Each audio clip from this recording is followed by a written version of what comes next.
اور ہم نے قوم عاد کی طرف ان کے بھائی ہود کو بھیجا. انہوں نے کہا اے میری قوم اللہ ہی کی عبادت کرو، اس کے سوا تمہارا کوئی معبود نہیں. تم شرک کر کے اللہ پر محض بہتان باندھتے ہو. میری قوم، میں اس واعظ و نصیحت کا تم سے کچھ صلہ نہیں مانگتا. میرا صلہ تو اس کے ذمے ہے جس نے مجھے پیدا کیا. بھلا تم سمجھتے کیوں نہیں؟ اور اے قوم، اپنے پروردگار سے بخشش مانگو، پھر اس کے آگے توبہ کرو. وہ تم پر آسمان سے موسلا دھار بارش برسائے گا اور تمہاری طاقت پر طاقت بڑھائے گا. اور دیکھو گناہگار بن کر روگردانی نہ کرو.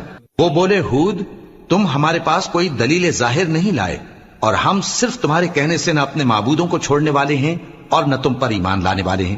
ہم تو یہ سمجھتے ہیں کہ ہمارے کسی معبود نے تمہیں تکلیف پہنچا کر دیوانہ کر دیا ہے. انہوں نے کہا کہ میں اللہ کو گواہ کرتا ہوں اور تم بھی گواہ رہو کہ جن کو تم اللہ کا شریک بناتے ہو میں ان سے بیزار ہوں، یعنی جن کی اللہ کے